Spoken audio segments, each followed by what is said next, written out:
பஞ்சாட்சரத்தை பற்றி சிந்தித்தோம். சரி, இந்த பஞ்சாட்சர சுரூபன் என்று இறைவனுக்கு பெயர். நடராஜ பெருமானின்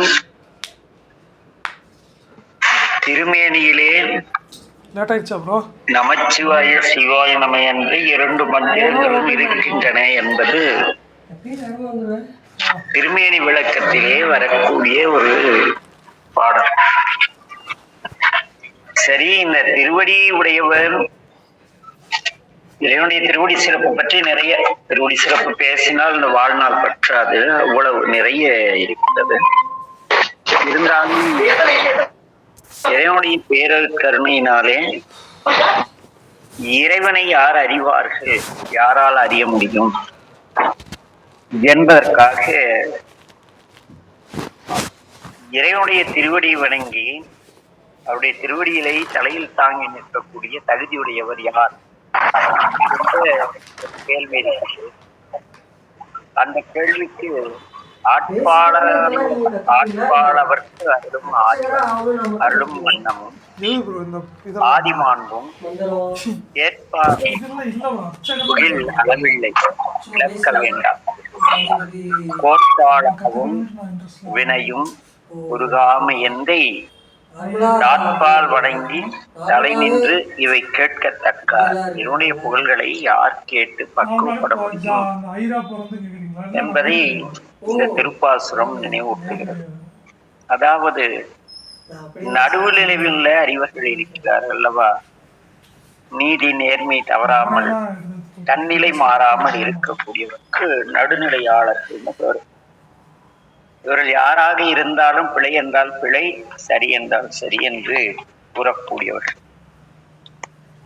அந்த நடுநிலையாளர்கள் யார் எனில் இறைவனுடைய 8 அருட்பண்புகளும் உடையவர்களாக அவர்கள் இருப்பார்கள். அந்த இறைவனுக்குரிய தனிப்பண்புகளாகிய அதை பற்றி நாம் ஏற்கனவே பதிவிலே குறிப்பிட்டிருக்கிறோம். இறைவனுடைய அந்த 8 பண்புகள், இறைவனுக்கு பிடித்த மனம் மலர்கள் என்ற தலைப்பிலே அதை வாய்மை தூய்மை அப்படி ஒரு 8 வரும்.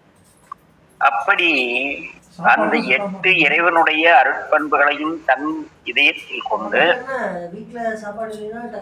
அந்த அருட்பண்புகள் பற்றி யார் ஆட்கொள்ள தகுதியுடையவர் என்பதை நியமிக்கக்கூடியவர் பெருமான்.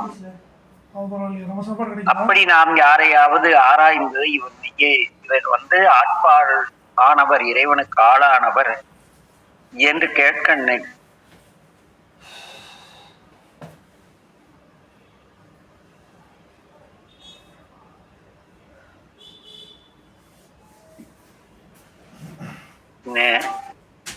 ஆக இதை பற்றியெல்லாம் நீங்கள் யோசிக்க தேவையில்லை.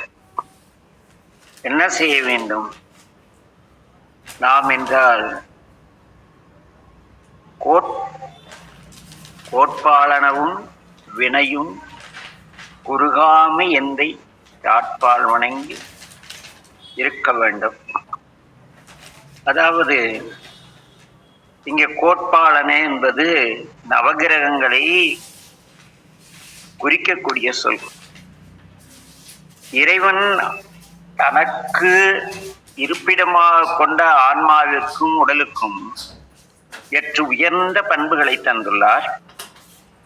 அந்த பண்புகளின்படி வாழாதவர்களை நெறிப்படுத்துவதற்காக 9 கோள்கள் வாயிலாக உலகிலே வாழ்வியலிலே நுகரக்கூடிய இன்ப துன்பங்களை நியமிப்பது இறைவன்.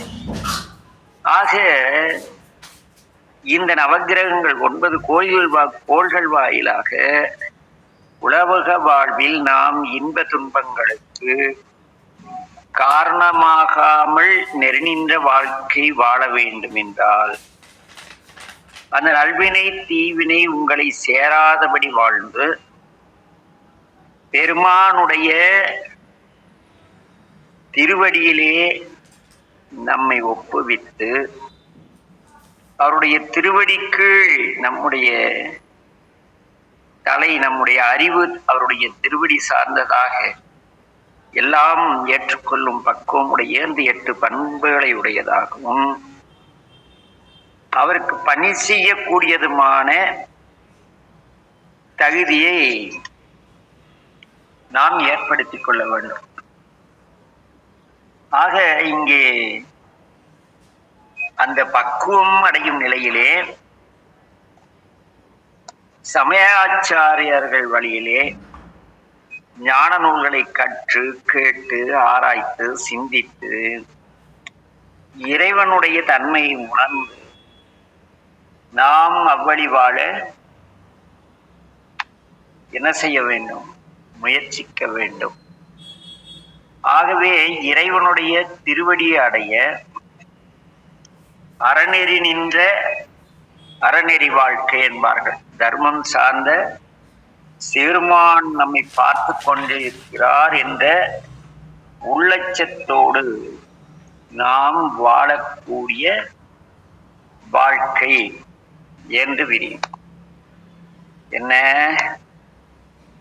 அப்படி நாம் அடைய வேண்டுமானால், அந்நிலை அடைய வேண்டுமானால் இறைவன் எவ்வண்ணம் இருக்கிறார், எப்படி அவரை அடைவது என்றால், நின்ற திருத்தாண்டகத்திலே இருநிலனாய் தீயாகி நீருமாகி ஏமானனாய் எரியும் காற்றுமாகி அருநிலைய திங்களாய் ஞாயிறாகி ஆகாசமாய் அட்டமூர்த்தியாகி பெருநலமும் குற்றமும் பெண்ணும் மானும் பிறருருவும் தம்முருவும் தாமே ஆகி நெருநலையாய் இன்றாகி நாளையாகி நிமிர்க்கும் சடையடிகள் நின்றவாறே என்று பேசுவார்.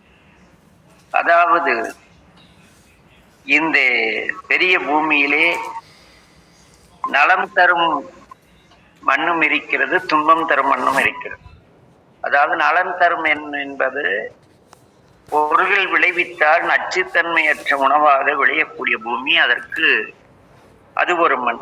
இன்னொன்று பயன்படாத செடிகளை வாழ வைக்கும் மரம் மண். இப்படி இருநிலனாய் தீயாகி, அதாவது தீ நீர் முதலியவையாகவும் காற்றாகவும் உயிராகவும்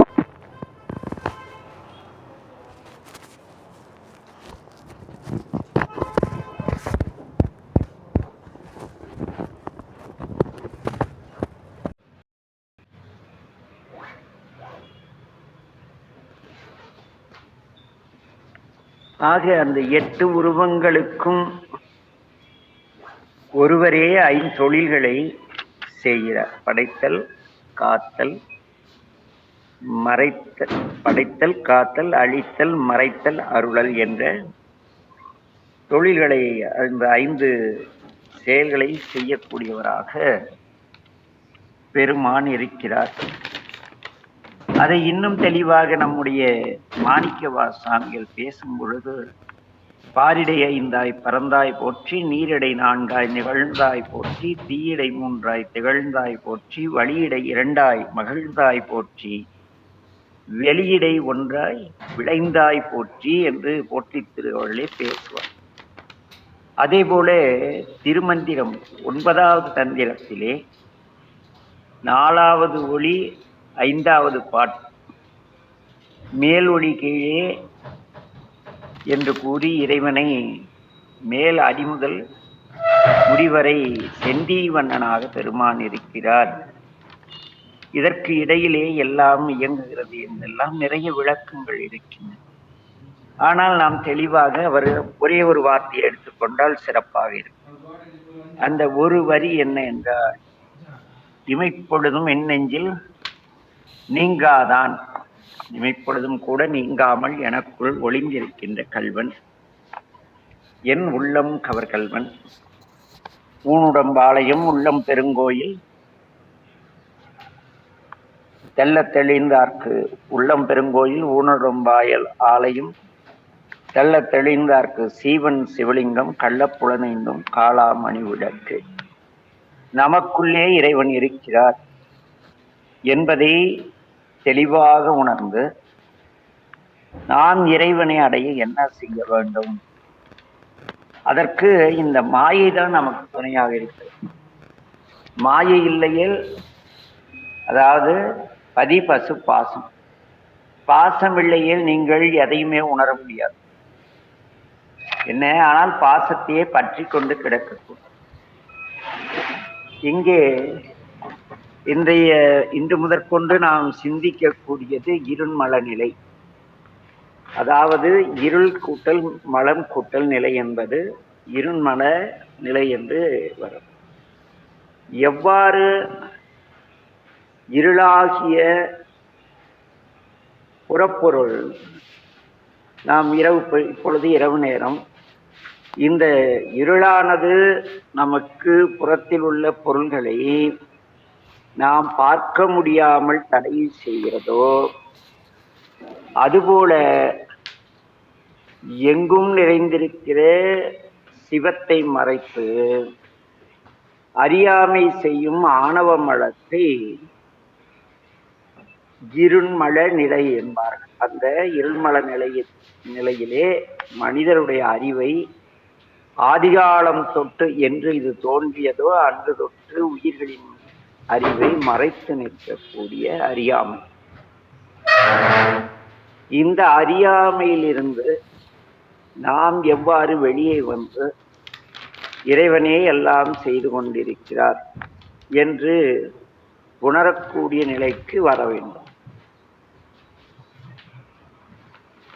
நமக்கு வரக்கூடிய எல்லா கேடுகளுக்கும் காரணமாய் இருத்தலினாலும் என்ன, நாம் எங்கு சென்றாலும் நமக்கு தீராத உலகப்பற்றுதலை ஏற்படுத்தக்கூடியதுமாகிய, உலக துன்பத்தை தரக்கூடிய அறியாமையாகிய இருள்.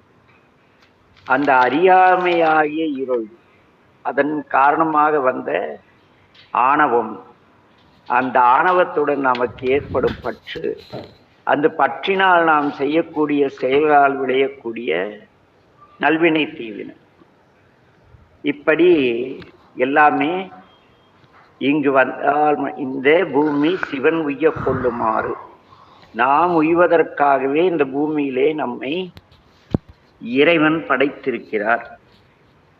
ஆக இங்கே நாம் ஒன்றே ஒன்றை தெரிந்து கொண்டு பயணித்தால் சிறப்பாக திருவருளை பெற முடியும். பதி பசு பாசம் கண்மேந்திரியம் ஞானேந்திரியம் இதையெல்லாம் தெரிந்து கொண்டு நாம் எதை அடைய நினைக்கிறோமோ அதை எளிமையாக அடைய திருமுறை பேசும். மெய்மையாம் உளவை செய்து விருப்பெனும் வித்தை வித்தி, பொய்மையாம் களையை வாங்கி பொறையெனும் நீரை பாய்ச்சி, தம்மையும் நோக்கி கண்டு தகவெனும் வேலியிட்டு செம்மையுள் நிற்பராகில் சிவகதி விளையும் அன்றே.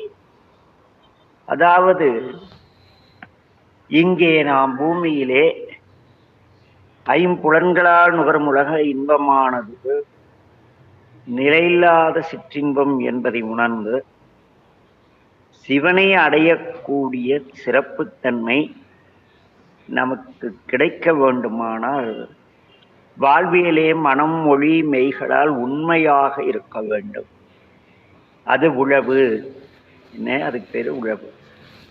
எப்படி கட்டாந்தரையிலே உழவோட்டி பயிர் விளைவிக்கிறோமோ அதுபோல நம் மனமாகிய ஒரு அறியாமையில் இருக்கக்கூடிய நிலத்தை கீறி உழவு செய்து அதில் இறைவனை அடைய வேண்டும் என்ற விதையை ஊன்றி அதற்கு பொறுமை என்னும் நீரை பாய்ச்சி நமக்குள் தெரிவார் என்ற நம்பிக்கையோடு நம்பிக்கையாகிய வேலியிட்டு அறம் பொருள் இன்பம் என்று கூறக்கூடிய அறவழியிலே பொருளீட்டி இன்பமாக வாழ நாம் முயற்சிக்கும் பொழுது இந்த தத்துவங்களை எல்லாம் கடந்து நிற்கின்ற பெருமான் நமக்குள்ளும் இருந்து காட்சி தந்து நம்மையும் சிவமாக்கி ஆழ்வார்.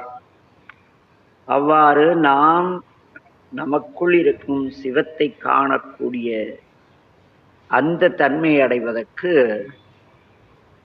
உறுதுணையாக இருப்பவை இரண்டு. ஒன்று அஞ்செழுத்து ஓதுதல், இரண்டாவது இறைவன் என்னுள் இருந்து இயக்குகிறார், என் செயல்களை இறைவன் கவனிக்கிறார். இதை உணர்ந்து வாழ வேண்டும். நாம் செய்யற எல்லா செயலையும் பொறுமையா பார்த்துட்டு அப்புறம் என்ன பண்ணுது, இந்த பிறவியில் செய்யும் வினைக்கீடாக நம்ம இந்த பிறவியில என்னென்ன தவறு செய்யணும், எப்படி உதவாங்கணும், எப்படி பக்குவப்படும், ஏற்கனவே கடந்த பிறவியின் சார்பாக அதை 12 கட்டமாக கொடுத்து அதற்குள்ளே இந்த உயிர் அனுபவிக்க வேண்டிய இன்ப துன்பங்களை புரோகிராம் பண்ணி நம்மளே புரோகிராம் செஞ்சுதான் இந்த பூமிக்கு அனுப்புறாங்க. அப்ப அந்த இறைவனை அடைவதற்கு நாம் என்ன செய்ய வேண்டும்? என்ன அஞ்செழுத்து ஓதி, என்ன நம்முடைய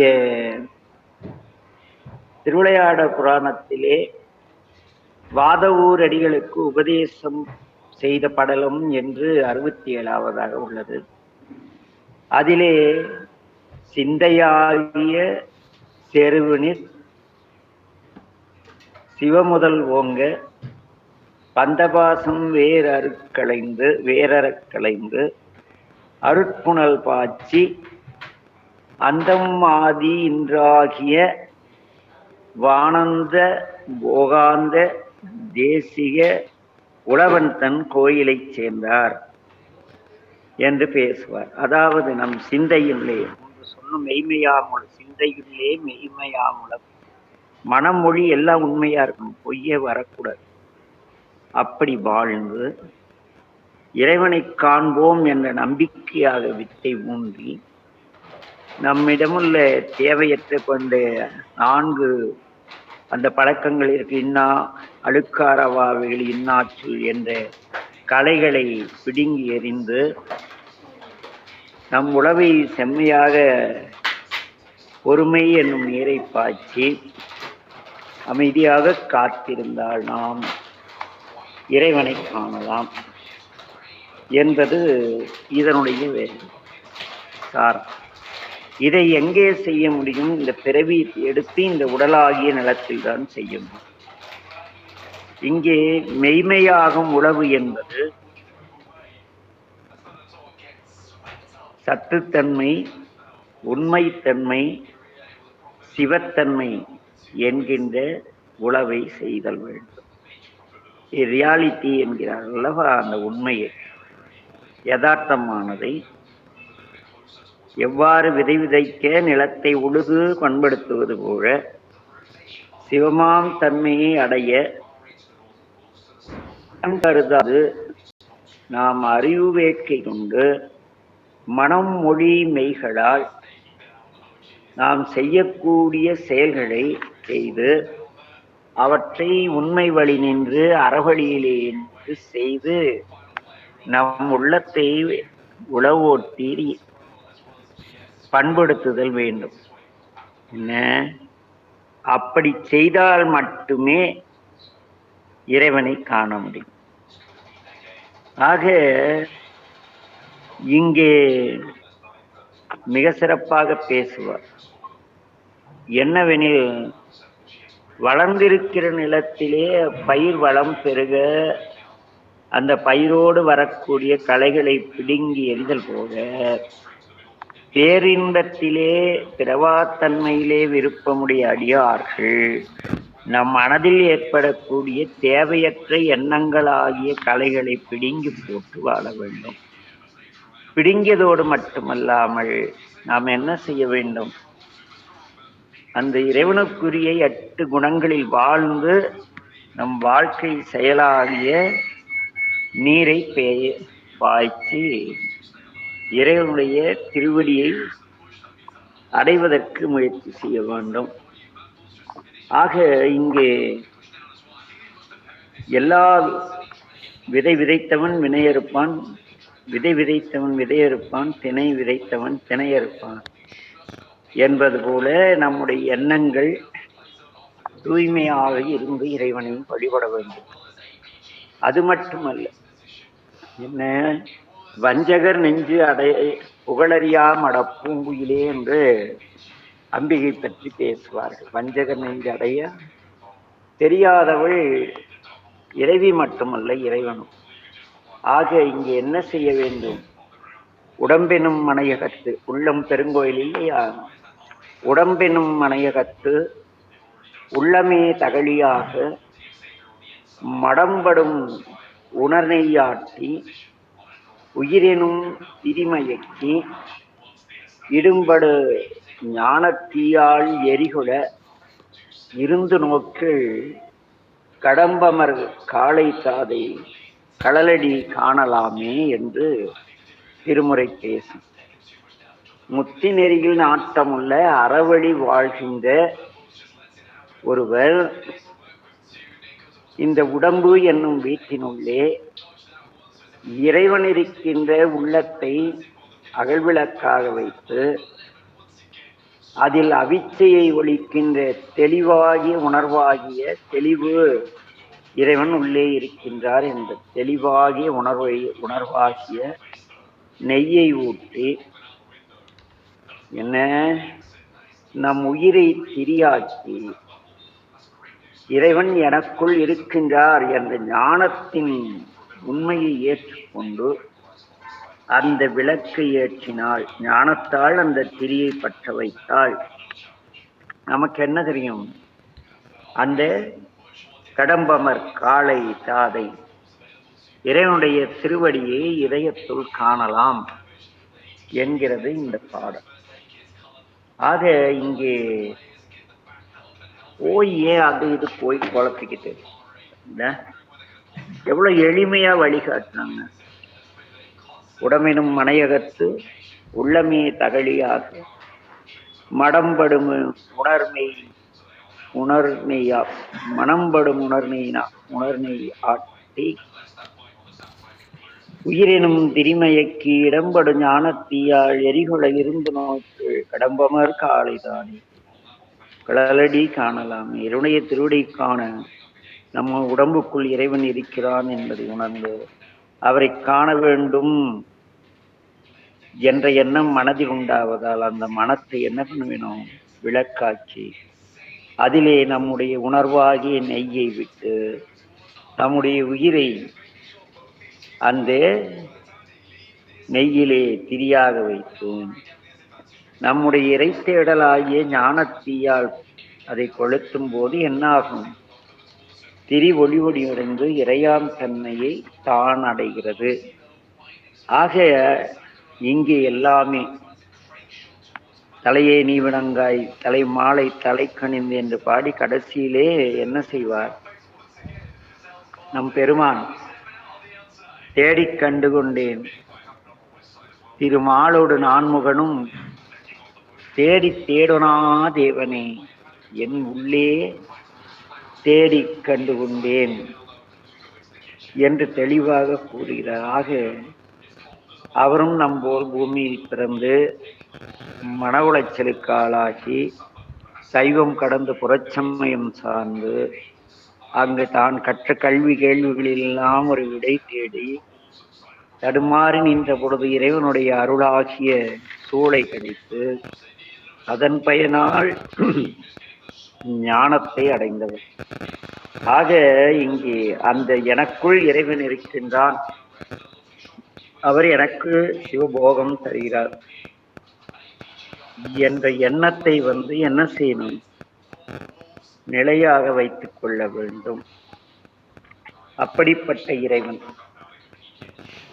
எப்படி இருக்கின்றான் என்ற திருத்தாண்டகத்திலே பேசுவார். ஊனாகி உயிராகி அதனுள் நின்ற உணர்வாகி பிறவனைத்தும் நீயாய் நின்றாய் நானேதும் அறியாமே என்னுள் வந்து நல்லனவும் தீயனவும் காட்டான் என்றார்.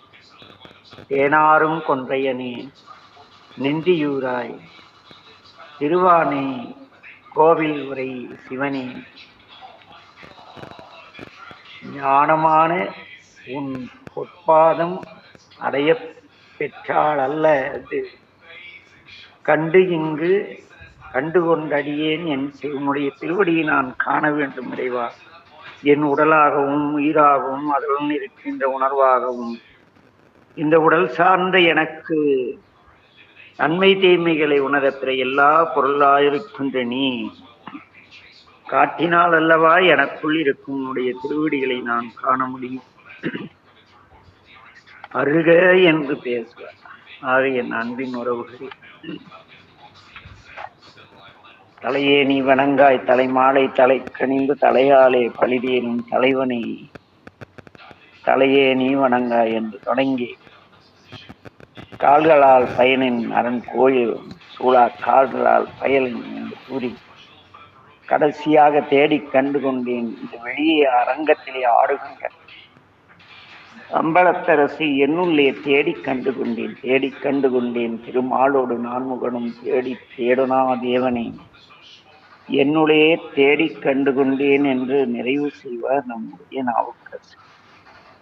அவ்வழியிலே இந்த இருள் மலம், இந்த உலக மலமானது நாம் இறைவனை அடைய நமக்கு ஒரு உறுதுணையாக உள்ளது. இன்று நம் தெய்வ ஐயாவிடம் பேசிக் கொண்டிருந்த பொழுது அவர் ஒரு அற்புதமான திருவருட்பாவை எனக்கு அடியேனுக்கு அனுப்பியிருந்தார்.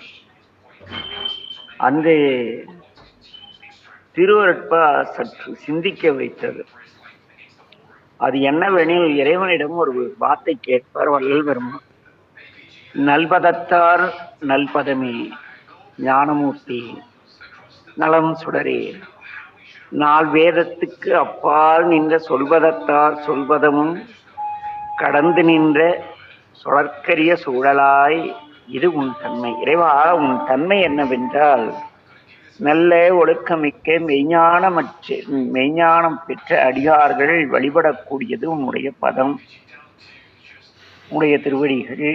நீயோ ஞானமூர்த்தி, நலத்தை மட்டும் தரக்கூடிய ஒளி விளக்கு. நால் வேதங்களுக்கு அப்பால் அந்த வேதங்களின் பொருளையெல்லாம் கடந்து நின்ற, அதையெல்லாம் உணர்ந்து வாழ்ந்து முடித்த அந்த சிறந்த அறிஞர்களுடைய வார்த்தையில் விளங்கக்கூடியதும் உன்னுடைய பதமா என்றால் அவைகள் இல்லை ஏனெனில் வேதங்கள் ஐயா என ஓங்கி ஆழ்ந்தகன்ற நுண்ணிய திருப்பாதங்களை உடைய சுழற்கரிய சூழலில் இருப்பது உன்னுடைய தன்மை. அப்படிப்பட்ட நீ என்ன செய்திருக்கிறாய்? நிற்பது ஒத்து நிலையிலா நெஞ்சம். இப்ப எதிர்க்கோ அதுல இந்த நெஞ்சம் மகிழாது, இன்னொன்னை தேடி அலையும். இப்படி இருக்க இந்த நெஞ்சம் தன்னுள் நிலவாத புலால் உடம்பே புகுந்து நின்ற. நேற்று ஒரு உருவம், இன்னைக்கு ஒரு உருவம், நாளைக்கு உருவம். கருப்பு முடி, அப்புறம் கருப்பு வெள்ளை முடி, பல்லெல்லாம் போய் பல்லு இல்லாம வந்து 32 வந்து பல்லெல்லாம் போய் உருவம் மாறிக்கொண்டிருக்கிற இந்த உடம்பிலே புகுந்து நின்ற கற்பகமே, யான் உன்னை விடுவேன் அல்ல. நானும் எனக்குள் வந்து பூந்துட்டோம், அவனை உன்னை விடமாட்டேன். ஆம் இறைவா, கனகமாமணி நிறத்து என் கடவுளானே, பொன்மலையிற ஒளிர்கின்ற பொன்மேனி கொண்ட கடவுளே இறைவா, நீயோ நல்பதத்தார் வணங்கும் நல்பதத்தை உடையவன், ஞானமூர்த்தி, நலத்தை மட்டும் அருளக்கூடிய சுடர். நால் வேதங்களுக்கு அப்பால் நின்ற சிறந்த ஞானத்தினால் தெளிவடைந்தார்களும் கூட சொல்ல முடியாத ஒரு சூழலில் வாழ்பவன் நீ. இத்தகைய சிறப்புடைய நீ ஒரு வினாடிக்கல்ல, ஒவ்வொரு இமைப்பொழுது குறையாமல் ஒவ்வொரு செகண்ட்ஸும் எண்ணங்களை மாற்றி இருக்கிறத விட்டுட்டு பறக்கிறத பிடிக்கிற என்னுடைய மனதுக்குள் புகுந்து, மனதில் நீ எப்படி எங்கே வந்து நிலவாத புலால் உடம்பே, உள்ள பூரா ஒரே அசிங்கம், இதற்குள் புகுந்து உன்னை நான் விடுவேன் அல்லேன் என்ற இந்த பாடலில் அனைவரும் மனதில் ஏற்றி அவ்வழியிலே இறைவனுடைய திருவடியை பெற்று உய்ய எல்லாம் அல்ல என் தந்தை மேட்டூர் மீனாட்சி சொக்கநாத பெருமான் நம் அனைவருக்கும் அருள் செய்ய இறைவனுடைய திருவடியை சிந்தித்து நிறைவு செய்கிறோம். மீண்டும் திருவருளால் நாளை சிந்திப்போம்.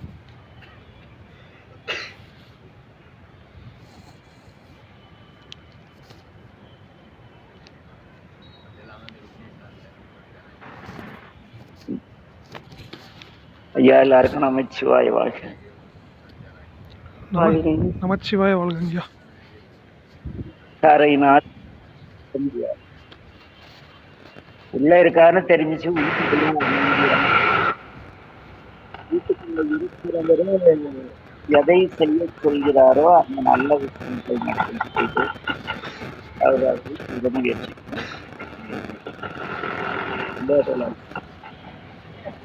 சிறப்பு சிறப்புங்க. நமச்சிவாய வாழ்க. அருமையான கருத்தை நீங்க சொல்லியிருக்கீங்க.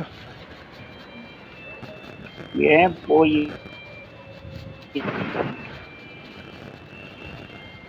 சுரமியா